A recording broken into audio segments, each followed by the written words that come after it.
안녕하세요. 못난이 농산물 정기 배송 서비스 어글리어스 마켓을 만들고 있는 캐비지의 최은주입니다.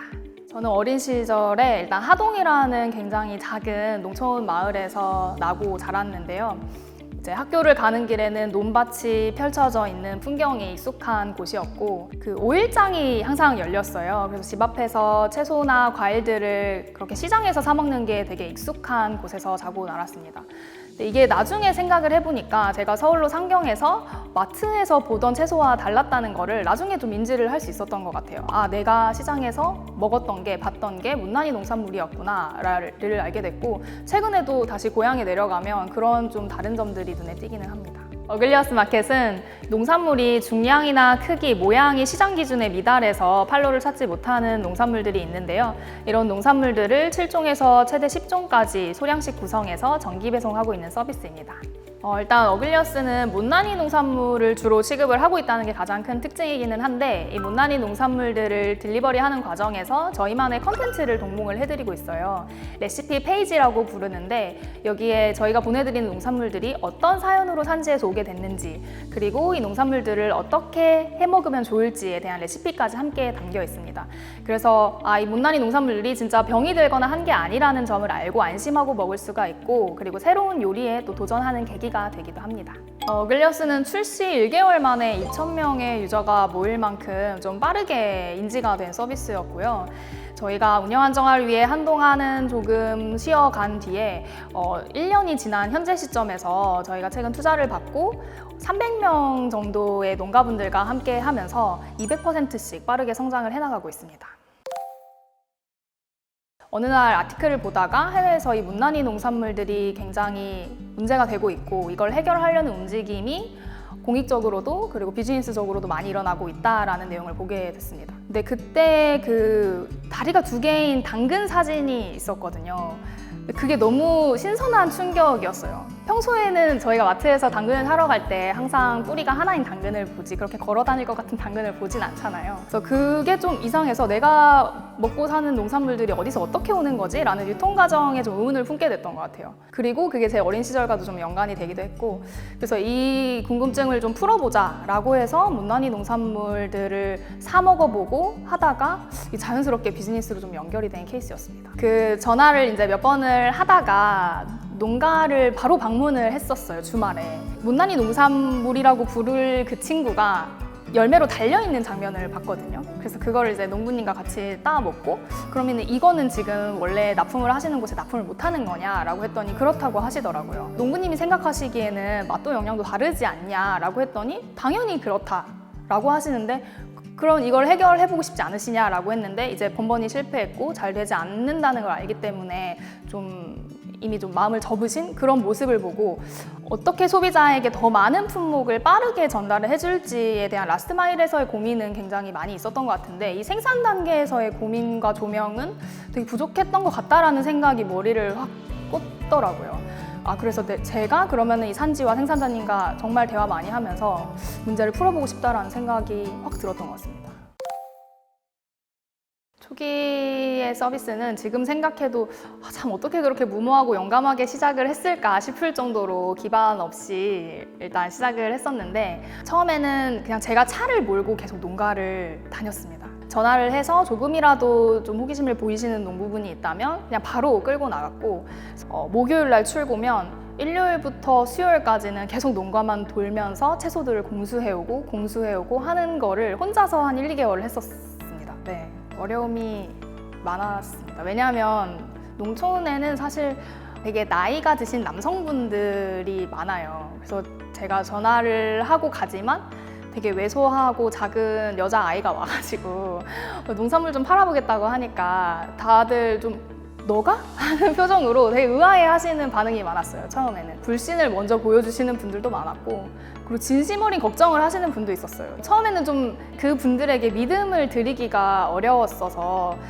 그냥 여러 번 찾아가면서 제 진정성을 보여드리는 방법밖에 없었던 것 같아요. 처음에 설문조사 폼을 만들었어요. 내가 판매를 하려는 못난이 농산물들을 이렇게 소개를 해놓고 한 4-5종을 모아서 보내드려 볼 건데 구매를 하실 의향이 있을지 이제 이름, 연락처, 주소 등을 받는 굉장히 간단한 설문조사 폼을 만들고 그래서 친구들에게 이제 혹은 지인들에게 아는 커뮤니티가 있으면 좀 홍보 좀 해달라라고 해가지고 설문조사에 결과가 들어오는지를 아주 초조하게 지켜봤었습니다. 10분이 안 되는 이제 설문 응답이 있었고 그래서 제 기억으로는 7분 정도였던 것 같아요.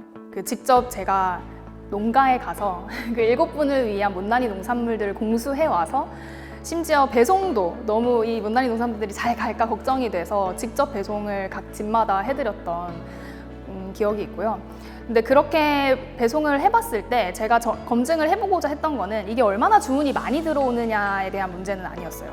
실제로 배송을 받아보신 분들이 제가 처음 못난이 농산물들을 배송받았을 때처럼 이거 생각보다 문제가 없는데? 너무 맛있는데? 라고 생각을 하실지 정말 만족을 하실지가 가장 궁금했고 그 반응은 명확했습니다.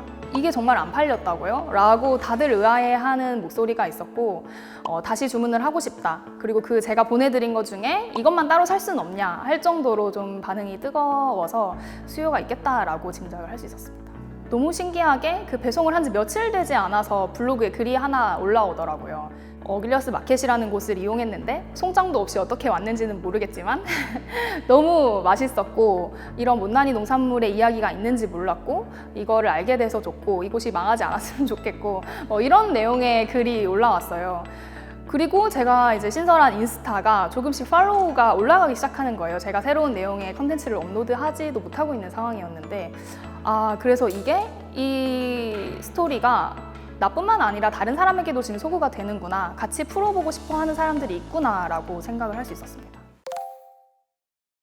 한 3주가 지난 뒤에 갑자기 주문이 다다다다닥 올라오는 시점이 있었어요. 너무 놀라서 일단 주문을 먼저 닫고 수량을 확인을 했는데 500건이 넘게 들어와 있더라고요. 근데 그때는 저 혼자서 농가를 돌면서 조금씩 가져와서 포장을 하고 있었던 상황이기 때문에 그 숫자가 당장 처리하기 되게 어려움이 있는 숫자였거든요. 빠르게 이 상황을 해결하기 위해서 창고도 알아봐서 3주 만에 창고 계약을 하고 친구들한테 부탁해서 패키징에 참여해줄 인원도 구하고 농가에도 좀 더 물량을 올려달라고 말씀을 드려서 이제 3주 만에 좀 준비를 시켰던 기억이 있어요. SNS랑 커뮤니티에 소비자분들이 저희를 소개해주는 글들을 막 올려주기 시작을 하셨더라고요. 그게 트위터에서는 리트윗이 많이 되고 또 공유가 많이 되면서 좀 임팩트가 컸던 것 같아요. ESG나 가치 소비라는 키워드가 불거지기 시작한 지는 꽤 됐잖아요. 근데 그게 화장품이나 여러 분야에서 좀 접목이 되고 적용이 되었던 사례는 있었지만 먹거리에서 ESG를 접목을 한다는 게 이렇게 직접적으로 있었다는 게 좀 신선하게 다가오지 않았나, 그런 분들의 좀 갈증을 해소를 해주는 브랜드로 느껴지시지 않았나라는 생각을 합니다.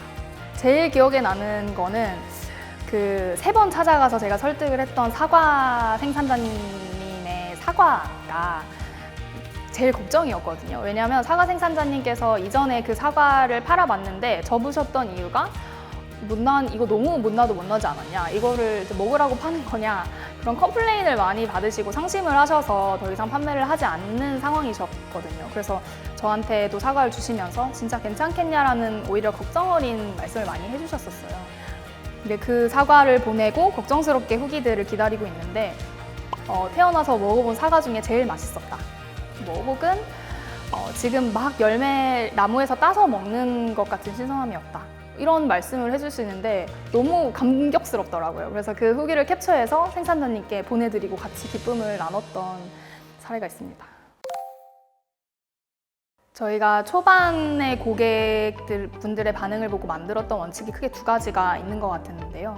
하나는 신뢰가 제일 중요하다라는 거였어요. 그래서 이게 못난이 농산물이 기존의 오해와 편견이 좀 있었던 영역이니만큼 저희가 그거를 해소하기 위한 노력을 과하게라도 해야 된다, 좀 귀찮아 하시더라도 해야 된다라는 생각을 많이 했고, 그분들이 먼저 궁금해하기 전에 이번에 사과에 앉아있는 이 하얀색은 곰팡이가 아니라 칼슘입니다 라고 미리 문자를 보내서 받기 전에 이 내용을 알고 당황스럽지 않게 안내를 드리기도 하고, 그리고 실제로 받아보셨는데 뭔가 궁금증이 있어서 문의를 주시는 경우에는 정말 성심성의껏 전화드리고 대화하면서 그런 오해들을 좀 해소하기 위한 노력을 많이 했던 것 같아요. 그리고 두 번째는 이게 너무 공급자 중심으로만 생각을 하면 안 된다라는 거를 그때 처음에 철학을 만들었었어요. 왜냐하면 저희가 이걸 문제를 풀기 위해서 들어왔는데 소비자분들의 수요를 만들어내지 못하면 결국 또 문제를 풀지 못하는 거기 때문에 소비자분들이 너무